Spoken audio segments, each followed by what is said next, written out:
Did you know that these video episodes tell just one of the fan-submitted stories that we adapt for our podcast each week? The chills and thrills continue on the Something Scary podcast. Hear more for free on iTunes, Spotify, or wherever you listen to your podcasts. Hey, I'm Markeia. Want to hear something scary? The Forbidden Lake. Fishing is a pastoral pastime enjoyed by many people all around the world. However, you should still be careful which lake you decide to cast your net in. In some places, such as Bangladesh, dangerous jinn guard the water, like in this next story, inspired by a submission from an anonymous viewer. It's best to wait when the tide lowers on the water of a lake. That's when fish are easier to spot on the surface. The water becomes muddy with scattered holes of air, and then you strike. Rahul, my aunt's fishing otter, looked at me curiously when I splashed him. My aunt shouted at me to get away from the edge of the lake on the way to her home. After graduation, I'd been sent by my parents to visit her in Bangladesh. The lake was sacred, and no one in the neighborhood was allowed near it. Didn't matter if it was closer. Everyone had to work together and trek to another lake for traditional community fishing. Rahul's whiskers suddenly perked up, and he looked across the water. In the distance, two black eyes were fixed right on me. My aunt picked up my net. We mustn't anger the jinn. Confused, I asked her what she meant. Carrying Rahul, she led us home, warning me about the fickle entities known as jinns. Some say they're angels, and others think they're demons. The next day, after unsuccessfully fishing with the others, I didn't want to return to my aunt's empty-handed. One of the fishermen I accompanied, Agus, encouraged me to ignore my aunt's advice. In the real world, you do whatever it takes to put food on the table, he said. We agreed to meet late at night by the water of the sacred lake. Later, as Rahul and I waited for him, we saw the lake teeming with life. Rahul was hesitant to fish and curled up to rest. But without his help, I quickly had a small bounty of snakehead fish. It was quiet until I heard a splash and saw her. A beautiful woman wearing a sari caked with mud. She sat with her woven basket by the water. Rahul was awakened and sniffed the air. Smiling, she waved me over to her. Whining, Rahul retreated closer to me. Nodding at her, I decided the quickest way to get to her side was through the lake.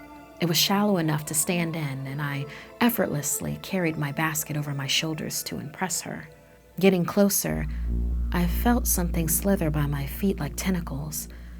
I had stepped into a nest of swamp eels. I struggled to find my footing. They rose to the surface, a swarm of tendrils on the water, and wrapped themselves up my body to get around my neck.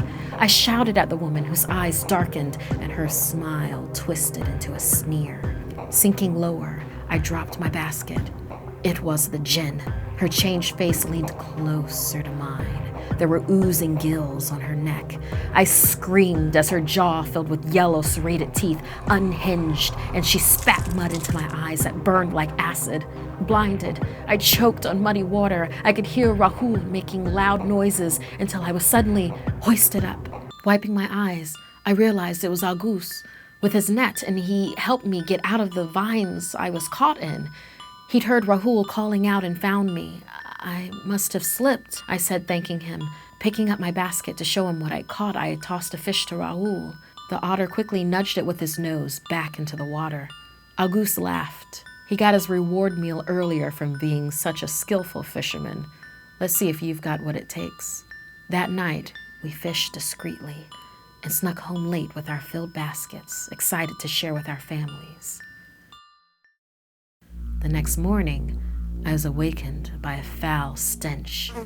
When I got outside, I realized the house was circled by dead fish, and our neighbor surrounded a body being carried away.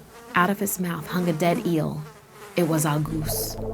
Gagging, I fell to my knees and choked on something lodged in my throat. My aunt gasped as I pulled a fleshy black tail from between my lips. The jinn had allowed me to live, but not without one final punishment. Coughing, I pulled eel after eel out of my mouth. To this day, I still wake up clutching my throat from the memory.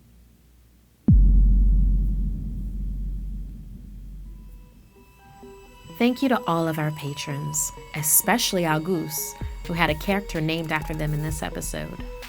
If you'd like to join our VIP program, visit patreon.com/snarled. Want more Something Scary? You can hear more stories over on the Something Scary podcast, available for free on Apple Podcasts or wherever you listen to your favorite shows. The links are in the description below.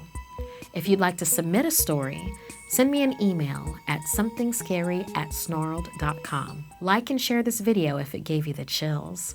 And don't forget to subscribe to Snarled and turn on the bell for notifications. And if you dare, follow me on social media. Until next time, my dark darlings, sweet dreams.